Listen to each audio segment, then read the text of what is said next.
Watina au klube kayatu Traoré di kumakana aywa katemenanga kuna fununyi tli worodron uribani l'Amérique mara ana wasablon kalata uni nyogon chalala aywa Joe Biden nale ye l'Amérique jamana kuntigi ye ale ye sarangali abora ka kangarda ku kurake tuguni ka kenyani politiki sitane munu ne a wulendo na sitane kuma do wulendo mogo do fe nu be fe kanga dankarike uka beje fanga joseuna anga Mariam Traoré lame atabuluka.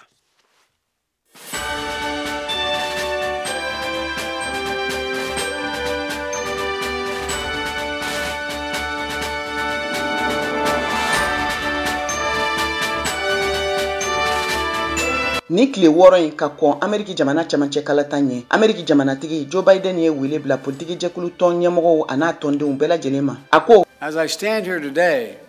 there are candidates running for every level of office in America, for governor. Ko politiki nasiraw fɛ ne bɛ n jɔ yan bi kalata cɛbɔ dɔw bɛ yen minnu bɛ labɛn na walasa u ka se k'u ka jɔyɔrɔ kuraw sɔrɔ Ameriki jamana forobaca kɔnɔ n'o ye marabolo ɲɛmɔgɔya ɲini ye ani wasabulon Ameriki kiritigɛlaw ka ɲɛmɔgɔ n'o ye procureur général ye ka fara Ameriki jamana ka ciladen kan secrétaire d'état u tɛna sɔn k'u sen don kalata jaabiw lakodɔnni na kalata minnu bɛna kɛ n'u yɛrɛ sen b'a la o ye Ameriki jamana tatɔ ye sira jugu fɛ min ɲɔgɔn ma deli ka kɛ barosigi min kɛra jabaraniso la kunu araba wula fɛ n'a kɛra Ameriki jamana ka cakɛyɔrɔ dɔ kɔnɔ min bɛ wele ko Gare Union Station de Washington jamanatigi Biden y'a laɲini ko Ameriki jamana ka bɛjɛ fanga jijili bɛ sɔrɔ kalatalaw de fɛ o kama ko kalata min kan ka kɛ kuɲɔgɔn natɔ ko bɛɛ lajɛlen de kan ka bɔ k'i ka cɛbɔ sugandi ni ka sɔn kalata jaabiw fɛnɛ ma u yɛrɛ sen yɛrɛ kalata minnu na hali ni ka sɔrɔ u ye sebagaya sɔrɔ walima n'u ma sebagaya sɔrɔ a ka nin sanga 21 kunnafoni di sen fɛ Biden ye jalakilikanw ta ka taa jamanatigi kɔrɔ Donald Trump ma kosɛbɛ n'a ka bɔliw ye ka laseliw kɛ minnu bɛ se ka mɔgɔw fujunu n'o dɔ bɛ tali kɛ san 2020 o jamanatigi sigi kalata kan n'a b'a lase o sen fɛ k'o kalataw suyɛna wa ko n'o de kɛra sababu ye ka dɔ fara ninjuguya walew kan ka fara politiki saratikanw la gosili kan ani bagabagalikanw minnu bɛ ka ta ka kalatalaw sɛgɛrɛ nin san 2 laban in na ni laseli ninnu sen fɛ Biden ye kangardakan bila.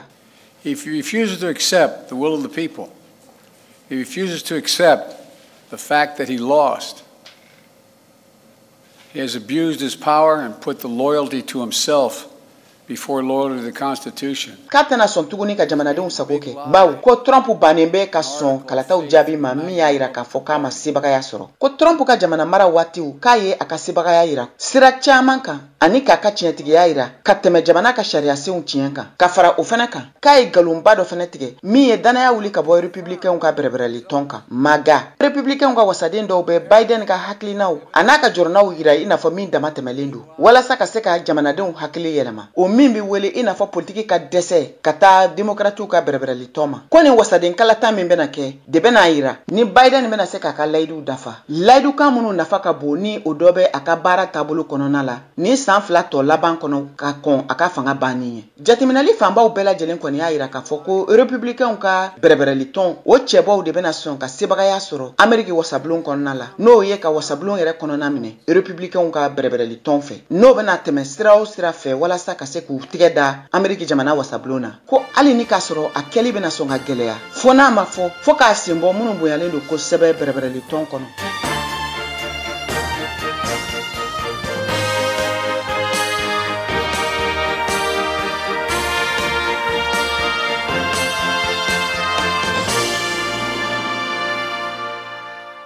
Ayo anye kunnafoni sɔrɔ sisan k'a fɔ ko fɛn min ye autorité de la communication n'a bɛ wele ko AC n'o ye Mali foroba cakɛda ye n'ale jan bɛ kunnafoniw na ka kunnafoniw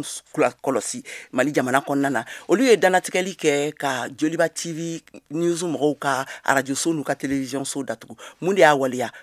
yaasa ka se ka kunnafoni di aw ma an ye wele bila an ka kunnafoni sɛnsɛla Mohamed Danjogo ma Bamakɔ a b'an bolo nɛgɛ kan directement na Mohamed. Allah kari Ayiwa e bɛ se ka mun de ɲɛfɔ an ɲɛna mun de kama u ye danatigɛli kɛ ka Joliba TV news datugu. An hakili b'a la a bɛ kalo 1 bɔ bi Joliba TV ale ka kunnafonidila n'o ye Mohamed Alidu Ateri ale ka jamukan dɔ bɛ yen mun tɔgɔ ko editorial an ka premier ministre nɔrɔbila min bɛ yen nin wagati na n'o ye Abdoulaye Mayiga ye o seginnen ka bɔ Nations Unies kɛnɛ kan a tun ye a ka baara dɔ kɛ u ka nali kan wa mun ye bɔlɔlɔkannaw fana ye a tilala ka yira k'a fɔ bɔlɔlɔkanna ɲagaminen bi kunnafoni kuntan caman bɛ ka di wa mun ye kunnafoni ka kɔlɔsilikɛlaba ye n'o ye haki ye a kɔni tun y'a ɲini haki fɛ ko u k'u jɔyɔrɔ fa o ko la o bɛɛ de tɛmɛnen kɔfɛ mun ye sɛbɛn ye haki tun y'o bɔ ka kangarida sɛbɛn de tun don ka ɲɛsin Joliba TV ma mun kɛr'o la bɛɛ bɔra kalama kunnafonidilaw u kɔni tun ye a yira k'a fɔ olu bɛ Joliba TV mɔgɔw kɔni ka u jukɔrɔma dɔn nin ko in na an hakili b'a la fana octobre kalo 17 haki mɔgɔw ni Joliba TV ɲɛmaaw yɛrɛ u ye ɲɔgɔn kumaɲɔgɔnya o kumaɲɔgɔnya kɔfɛ u y'a yira k'a fɔ don na nataw la u na i k'a dɔn k'a fɔ u ka hakilinata di o hakilinata o de bɔra bi k'a yira k'a fɔ min ye Joliba TV ale kɔni ale datuguna i k'a dɔn min ye kalo 2 ye Joliba TV radio n'a téléso o si tɛna baara kɛ an ye Banjugu Dante yɛrɛ an ye bataki ci o ma k'a ɲininka a hakilinata ye jumɛn ni wagati in na a y'a yira k'a fɔ ale hakilinata bɛ o ye tiɲɛ nka comme ale ye kunnafonidilaw ka ɲɛmaaba ye u na ɲɔgɔn lamɛn ni min bɔra a la u na o da mɔgɔw tulo kan a ko a bɛ o yɔrɔ de la nin wagati in na. Ayiwa nin tɛmɛnen kɔfɛ ayiwa fɛn min ye maliyɛnw ka association ye n'a a bɛ ɲɛmɔgɔ kɔrɔ dɔ maliyɛnw ka association ɲɛmɔgɔ kɔrɔ dɔ n'a tɔgɔ ko Ben Mamadu Ben Jabati n'a bɛ bɔ Philadelphie ale ye seereyaw di Mohamed Touré ma ka kɛɲɛ ni l'Amérique jamana ka kalata mara kalataw ani wasabulon kalata minnu n'u kɛnɛ kan ka sigi yanni tile 6 ni ɲɔgɔn cɛla la u ka kumaw bɛ bolila politiki kɛlɛw sitanɛ minnu donnen bɛ a koɲaw la ani musow ka kɔnɔtiɲɛ hakɛw ani tungaladenw minnu bɛ nale l'Amérique jamana na olu ka kow kan an k'u ka masala lamɛn. Ni élection ni zen kɔnɔtiɲɛ bilalen don ko camancɛ la parce que kɔnɔtiɲɛ nin tun bɛ a bɛ san 50 bɔ donc musow caman nana ye k'a fɔ n'u ma wuli k'u jɔ k'a kɛ sariya yɛrɛ ye a laban bɛ na kɛ kɔnɔtiɲɛ tɛna se ka kɛ duguni kɔnɔ wa ni mɔgɔ min b'a ɲɛdɔn i b'a faamu k'a fɔ républicains caman bɛ yen olu ka diinɛ ko ka bon kosɛbɛ maintenant immigrés ka kuma ye sisan kuma o kuma ni élection sera républicains bɛ diinɛ ko in ta ka a yanga sanfɛ kosɛbɛ pour que k'u ka mɔgɔw lasiran ka na voter démocrate ye k'a fɔ démocrate bɛ ko nɔgɔya diinɛw bolo kojugu quoi donc pour que ka mɔgɔ caman lasiran minnu b'a kɛ olu bɛ se ka taa voter u ye donc o de ye ɲinanta nin fɛnɛ kuma kelen sigilen don ka na. Nga Pennsylvania yɛrɛ kalatalaw yɛrɛ labɛnnen don wa e hakili la politiki tɔn nu fila ninnu cɛla jumɛn de bɛna ayiwa dɛmɛ sɔrɔ musow caman wulilen don k'u jɔ minnu bɛna ka ese ka kɛlɛ kɛ o ko la pour que démocrates ka se ka fanga sɔrɔ u ka se ka sariya changer ka kɛ loi yɛrɛ ye sisan maintenant o bɛna démocrates avantage kosɛbɛ mais républicains fɛnɛ ka avantage fɛnɛ bɛna kɛ jumɛn ye sisan économie inflation bonyalen don fɛnw bɛɛ prix cayalen don donc o fɛnɛ kelen don olu fɛnɛ ka kɛlɛkɛ bere ye min ye dunanw ka fanfɛla ye i b'a dɔn san o san élection fɛn fɛn mana se dunanko nin bɛ na tuguni mais républicains ma se ka solution sɔrɔ a la démocrates ma se ka solution sɔrɔ a la parce que u bɛnnen tɛ kuma kelen k'a ko la mais san o san kɔni ni élection sera républicains b'a ko ta k'a bila ko camancɛ la parce que ka mɔgɔw lasiran min ye dunanko ta fanfɛla ye donc a ko bɛna gɛlɛya parce que Pennsylvania an filɛ yɔrɔ min na nin ye sisan n'i y'a jateminɛ Sénat yɛrɛ u bɛ 50-50 la maintenant républicain kelen bɛ ani nɔ u ka mandat bɛ en jeu démocrate bolo u ka se k'o yɔrɔ minɛ u la hali ni yɔrɔ wɛrɛ minɛ n'olu la mais nin yɔrɔ nin avantage b'u bolo pour le moment ka ni républicain ni u ka sigiyɔrɔ ta donc o fɛnɛ kelen don kɛlɛba ye Pennsylvania mais min ye mɔgɔw pɛrɛlen don mɔgɔw kɔni bɛ bɔli u bɛ campagne na fan bɛɛ i tɛ dayɛlɛ tile kɔnɔ fiyewu n'i ma papier 1 2 3 dalen i ka da la donc mɔgɔw bɛ yaalala fan bɛɛ pour que ka campagne kɔni bɛ u b'a ko kan yɛrɛ yɛrɛ de sisan kɔni an donna a camancɛ de la sisan donc min ye démocrate ye pour le moment avantage dɔɔni b'olu bolo républicains sanfɛ Pennsylvania yan. Ayiwa sisan an bɛna na Mali Burkina jamanaden minnu sigilen don Mali la olu y'u ka hakilinaw di Mariam Kuyate n'ale ye VOA Bambara ka kunnafoni sɛnsɛla ye ka bɔ Bamakɔ ma ka kɛɲɛ ni capitaine Ibrahim Traoré ale ka taama ye Mali jamana kɔnɔna la an k'u ka hakilinaw lamɛn. Basigibaliya min bɛ jamana filaw ninnu kɔnɔ pour que a ka se ka ko ka se ka nɔgɔya ni président fila ninnu bɛ se ka min kɛ o ye k'o fanga kɛ kelen kɛlɛdangaw la kunnafoni di siraw la walasa o ka ko ninnu o kana fɔfɔ ɲɔgɔn kɔ. Ne tɔgɔ ye Sulemani Sabadogo, délégué au Conseil supérieur des Burkinabés de l'étranger, section du Mali. bamanankan surunya la Burkina be ka kokana député Mali kono kina min be nali jara anye ya na ka ya yere soro depuis yelma dona ko la anti ye kiubla kata ka ira ka fo la nyini be bi Afrique be surtout Mali ni Burkina o ka ji ya ko bolo di nyokoma gele min be jamana on nyokonka nga se ka boda soro anyere chogomi unana na chogomi na nanya be ko tabolo la chogomi oku kesiri ola ko population ka hakina fana lame ka farautaka pour que bara mbese kanya obolo pour que jamana fly ka se Afrique anga se ka yere soro chogomi o wele kan debe kanya si anyamagomo kenra anga Burkina président naliya anali jaranye kusobe parce que anga la nyini sabitira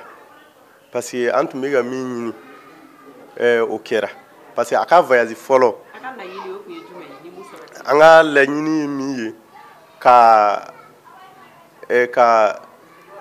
révolution akere ko mi asim bi chugumina ça donc an ya don sisa ko Ibrahim Traoré fana kerowi akera kumi asim bi chugumina ça donc aka voyage follow kera Mali o jarani kusobe donc anga o ka bolo di nyoma o le kadanye kusobe waaw wa yakina jume risuka kula wala saukana Mali jamana ni Burkina jamana de kele ko ina yakina jume bon angone en édition directe di risi duron le kadanye donc parce que risi le bisika andeme et tubabu ba en fait depuis sanchama o masika fu nyanye mais risi flene depuis unana Mali ya bo basigira donc ni Burkina ni Mali be bolo di nyoma yali risi kana France fene chaman ke jaji kele la de en fait ah bon mais a jugera donc amboule donc voilà ne toro e Dawda Rombay Burkina be jama bele gili tumbe ka foko akana Malia pour ka ni absimi ko ite kayo soro ka hakli fala yona ko donc an kan bara ke Burkina be fana kakya Malia donc Malien fana kakya Burkina avec ko mambe dugu kile an kilitilu be bol mbe yona kunungo arabala fɛn capitaine Ibrahim Traoré ale tama kɛ Bamako awa ka taama sinfɛ ani a baarakɛɲɔgɔn caman de nana Mali jamana kɔnɔna na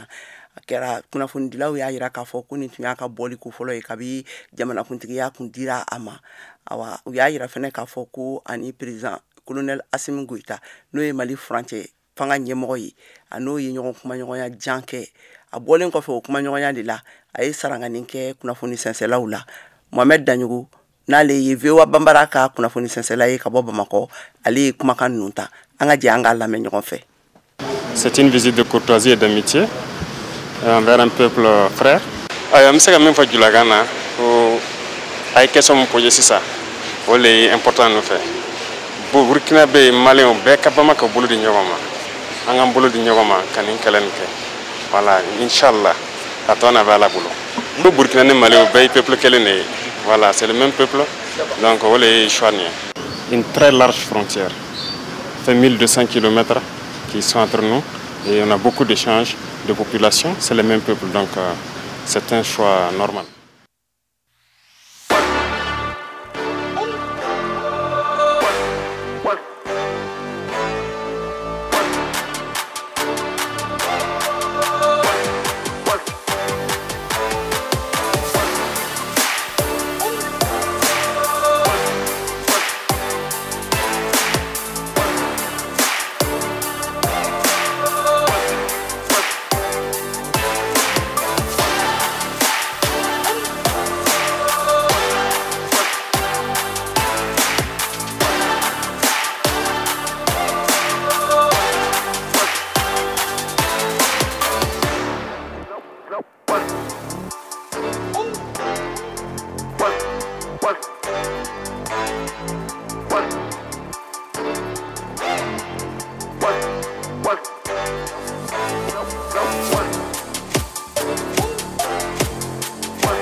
ayo ambalima halisa ka fawena obi malikura jemu kande kan kalame ka bo studio worona konna la vewa suba konna la Washington DC au clube ke to Traoré di kuma kana ni watina ne mo munu be fe ka so anga jemu kaina abse kan soro malila radio sraw fe finya turukala keme ani flaka bamako ana laminina ambe soro finya turukala di kononton tomi ani sabaka tumutuka u fe no ga u ka u fe no aban soro finya turukala di kononton ntomi finya turukala keme woron tomi ani kilinka koro ka u fe banyangara aban soro finya turukala bi kononton ni saba tomi ani flaka ne mo mun fana be fe ka sokon ana anga sanfɛ siraw fɛ bololo siraw fɛ a bɛ se k'an sɔrɔ www.voabamara.com kan walima anga Facebook walima Instagram page kan ka tɛmɛ n'anga kunnafoniw ye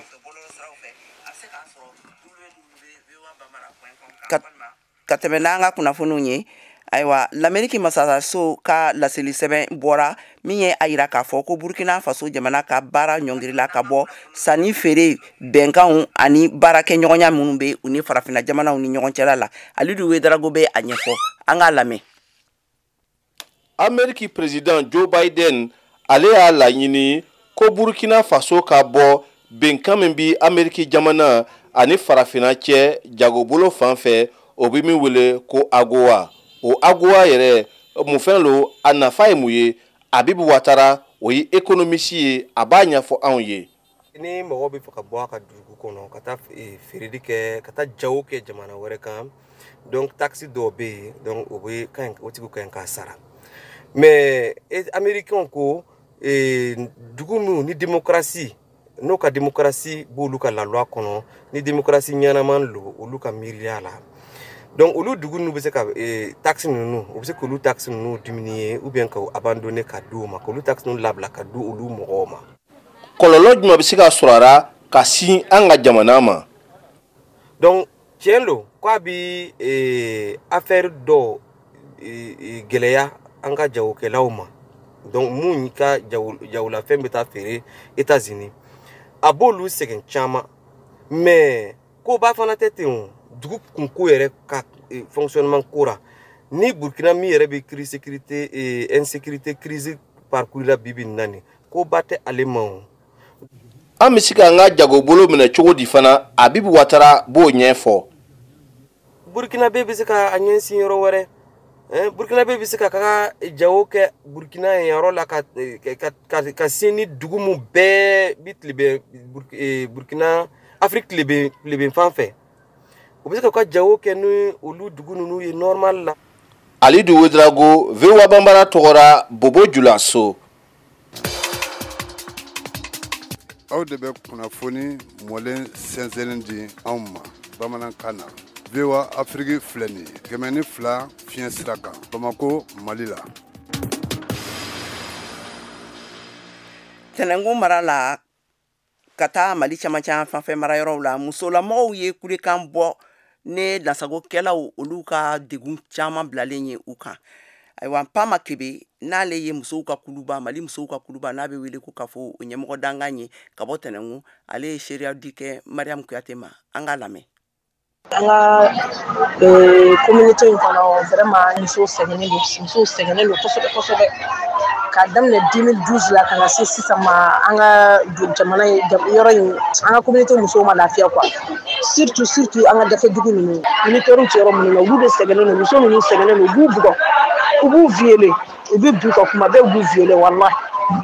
u b'u bugu yɛrɛ i bɛ bugɔli yɛrɛ mun dɔn u b'u minɛ u b'u siri k'u gosi fo dɔw kɔnɔ bɛ tiɲɛ hali muso kɔnɔmaw u b'u gosi parce que u kɛlen bɛ ka fini dɔ de don ni wajibiyalen b'u kan n'o ye fini finman ye hijabu finman ko k'o de don o de don ni wajibiyalen mɔgɔ donc ni mɔgɔ fini finman in t'e kana i cɛ yɛrɛ ɲɛna u bɛ don i nɔfɛ hali i ka du kɔnɔ n'i b'i ka du kɔnɔ a tɛ ku i la i ka fini wɛrɛ don mun tɛ fini finman ye u b'i minɛ k'i sigi k'i gosi wa i cɛ ta finman hali ya Rasululahi mɔgɔ si tɛ sɔrɔ k'i defa musokɔrɔba tɛ denmisɛnnin tɛ u t'a si de mako to nin degun in bɛ musolakaw dɔrɔn de kan tali cɛw sen b'a la wa. Bon n y'a yira la k'a fɔ n ko cɛw dɔw fana sen b'a la parce que tila in kɛmɛ tila mun ye banbagati wale ninnu ka tila u kɛmɛ k'a ta mɔgɔ t'u ka ko in na kɛlɛ in na mɔgɔ t'u dɛmɛ kɛlɛ in kɔnɔ u kɛmɛ k'u sɛgɛn sɛnɛkɛlaw tɛ se ka sɛnɛ kɛ mɔnikɛlaw tɛ se ka mɔni kɛ bagan maralaw tɛ se ka bagan mara bilen hali fɛngɛ la u bɛ mɔgɔw ka bagan minɛ hali o dɔgɔ cɛ dɔ bɛ taa fɔ yen k'u taara ka taa ale ka baganw minɛ ale bolo jagoya ko fo jaka malo sɛnɛkɛla ninnu tɛ u t'u b'u ka forow jeni u b'a fɔ k'u tɛ sɛnɛ kɛ condition de b'u bolo quoi i bɛ don ka kɛlɛ in na u nɔfɛ k'u ka kɛlɛ kɛ ou bien i tɛ sɛnɛ kɛ ou bien i tɛ bagan kɛ ko in bɛ ten de cɛw fana sɛgɛnnen don u b'u ka kurusi sendaw fana tigɛ cɛw cɛ t'u la u b'i minɛ k'i ka kurusi senda tigɛ. An y'a mɛn ko dugu dɔ bɛ yen nɔ n'a bɛ wele ko Dagasede ni a bɛ Tɛnɛngu yɛrɛ mara kɔnɔna na ko waliya cɛjugu dɔ kɛlɛ yen nɔ ni a yɛrɛ tɛ kalo 6 bɔ an bɛ faamuyali jumɛn sɔrɔ o la. Bozow de don quoi parce que ye bozow de donc fila ninnu taara ka taa bi u kan k'u kɛlɛ marifakɛla yɛrɛ mun i bɛ kɛlɛ mun dɔn parce que ba kɔfɛla de don k'u fagali u ye ɲɔgɔn faga cogo min kɔnɔ u bɛɛ ye ɲɔgɔn faga ten donc u ye dugu in wuli obligatoire walahi dugu in mɔgɔ bɛɛ yɛrɛkɛla u bɛɛ bɛ tɛmɛ yan bi kɔnɔ u tilalen bɛ yɔrɔw ni ɲɔgɔn cɛ dɔw logelen bɛ ekɔliso la furumuso fa mɔgɔw ka baara yɔrɔ la dɔw logelen bɛ ayiwa so abandonné de bɛ dɔw fana kɛmɛ ka taa bugu jɔ kɔnɔ monumental ko quoi monumental ko wallahi monumental ko vraiment mɔgɔ bɛ dɛmɛ na bien vrai que ONG bi yan IRC ninnu bi yan MSF bi yan nɔ sans frontière u kɔni bɛ mɔgɔ dɛmɛ hali olu yɛrɛ pour k'u ka bɔ ka taa kungo kɔnɔna ninnu ka taa musow dɛmɛ k'u ka yamaruya de ɲini jaabi sufɛ a tɛ k'u la k'u t'u ka bɔ tant que ninnu ma yamaruya d'u la k'u ma a' ye bɔ n'o tɛ u b'u minɛ. Tɛnɛngu ni ale yɛrɛ ye dugu ye mun bɛ Mopti mara yan fan fɛ a ka fɔ musow k'u bɛ dɛmɛ ɲini lakana tigilamaw fɛ ka ɲɛsin u balimamusow ma Tɛnɛngu kɛrɛfɛ duguw la. Mariam Kuyate ka laseli do Bamako, VOA Bambara. Senegali fanga garadabaga kamalen Ousmane Sonko ale ka kiri kɛnɛ sigira bi Dakar kaw fɛ yen nɔ a jalakilen tun don k'a ye dankarili kɛ sungurundennin dɔ la awa yaasa ka se k'a ɲɛdɔn a koɲa kan an ye wele bila an ka laselikɛla ka bɔ Dakar Nama Jarama a b'an bolo nɛgɛ kan directement Nama Kajatu inula an lamini tɔgɔ bɛɛ lajɛlen ni wula ayiwa mun de ko kura bɔra tuguni Ousmane Sonko ka kiri nin na e bɛ se ka mun de fɔ an ye a kan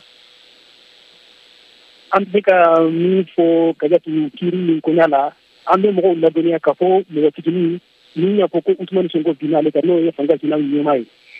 ye ale fɔlɔ de ni kiritigɛlaw ɲɛsira ɲɔgɔn ma o tɛmɛnen kɔfɛ bi o kɛra Ousmane Sonko ka dɔn nka yan'a kana a y'a fɔ a ka mɔgɔw ye ko mɔgɔ si kana bɔ a yɛrɛ bɛ se ka na a yɛrɛ nana a y'a fɔ cogo min na a kɛra ten de a nana nɛgɛ kaɲɛ 12 waati ani kiritigɛla ka ɲɛfɔli min banna nɛgɛ kaɲɛ 15 waati la o kɔfɛ a y'a jira k'a tɛ bɔ kɛnɛ ma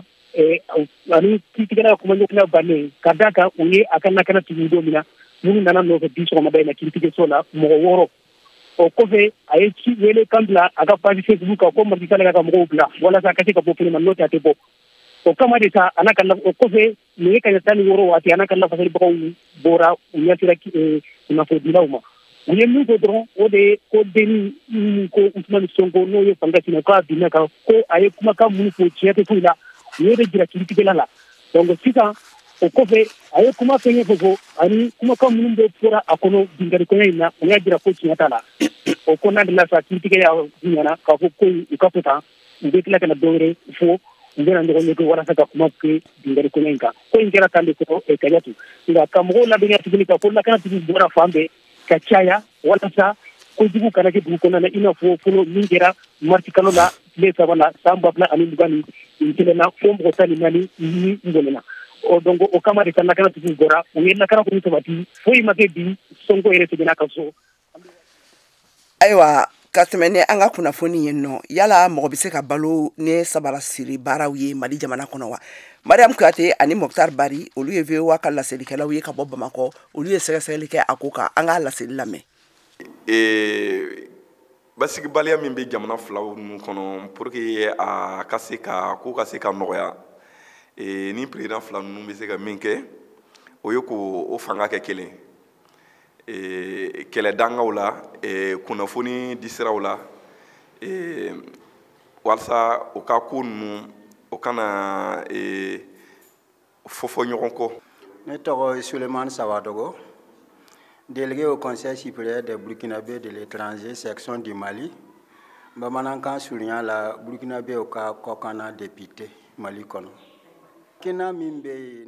Mali kɔnɔ baarako ka gɛlɛn kosɛbɛ ka kɛɲɛ n'o ye sifinnaka caman ye I ɲɛsin bololabaara ma n'o dɔ ye samara dilan ye I n'a fɔ bololabaara tɔw samara dilan fana kɔlɔlɔ ka bon Mamadu Sila n'ale ye samara dilanna ye Amidala ye I y'a da don gɛlɛyaw la o ye mairie ka yɔrɔ fanfɛla mun na an sɔrɔta man ca n'u y'a ye u bɛ to ka ko n'u ye jaabi yɛrɛ bɛ tigɛ parce que ka da kan u b'a fɔ ko an ka dɔ sara u ye an sɔrɔta fana man ca bon vraiment ne kɔni b'a fɛ a wula ka jɔ kɛ pour que an bɛ se ka lafiya bolo cogo min na Usumani Kulibali min ye samara dilanna ye da sera degun wɛrɛw ma donna la parce que an fa dɛmɛ n kana taa mɔgɔ deli ne ɔkɔliden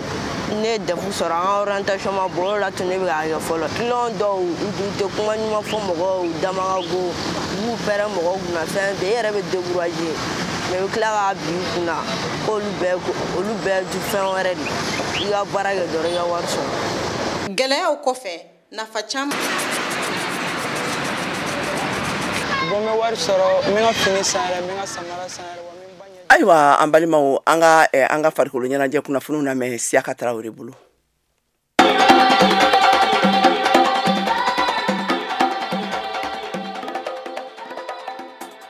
Senantolanta buna gunkan farafina gunkan Joliba Athletic Club ni Maroc Association sportive des forces armées royales ye filɛ nin bin kɛ Sima Sesila kanankolo fan fila bɛ fɛ Senantolanta ɲɔgɔndan don min tɛna kunu araba novembre kalo in tile fila san 2022 in na stade du 26 mars la Bamako a Senantolanta ɲɔgɔndan bɛ don coupe de la confédération saison 2022 2023 tour de cadrage tagali hukumu kɔnɔ Joliba degeli karamɔgɔ Seku Sek Bako y'a yira ko a bɛ faamu ale ka Senantolantana caman sɛgɛnna ka da kan u caman yera kɛnɛ wɛrɛw kan Mali tɔgɔ la tile damadɔ ninnu na jaabi ma juguya an tun bɛ ka siran mun ye o ye batili ye an tun bɛ ka siran mun ye o ye ninnu ka bidon ye Ala y'an dɛmɛ n b'a fɔ ka tila ka segin a kan an kunnadiya parce que à un moment donné u y'an sɛgɛn parce que n'i y'a an ka équipe ta k'a lajɛ équipe kuloman wɛrɛ tun ye mɔgɔ minnu ye n'o ye Fadi Nankuma ani Alu ani Kalaba olu bɔra I23 la olu Kalaba yɛrɛ bɛ ne avec blessure n'a y'a jateminɛ bandi tun b'a sen na à peine a bɛ boli Fadi Nankuma Alu ils n'ont jamais su récupérer c'est des jeunes joueurs ni match tugu la des matchs de ce niveau je pense que c'est très très compliqué Alu Dumbia Joliba Athletic Club Senantolantana bolo ko segini bɛ ɲɛ an tun bɛ fɛ k'an imposer avec la manière mais n'o ma se ka sɔrɔ an ma tiɲɛ hali bi parce que nin fɛnɛ bɛɛ de bɛ ballontan na an ma bi ta an fɛ yen nɔ i n'a fɔ tɛmɛlen in na an bi ta an fɛ yen o y'a gɛlɛya kosɛbɛ bi an tun bɛ fɛ ka kɛ cogo min na a ma k'an sago ye an b'a bila an kunna ko foyi de ma tiɲɛ n'Ala sɔnna ma u fɛ yen nɔ an bɛ match wɛrɛ kɛ min tɛ nin an kɔni bɛ se ka min fɔ supporters ɲɛna kɔni ayiwa an balimaw an bɛ foli kɛ an lamɛnbagaw bɛɛ lajɛlen ye ni ye dansigi ye an ka jɛmukan na jɛmukan in labɛnna Cheikh Thiro ani Senimu Keyita fɛ awa an bɛ laɲini kɛ aw fɛ a k'aw sɔgɔlen to an ka kunnafoni siraw la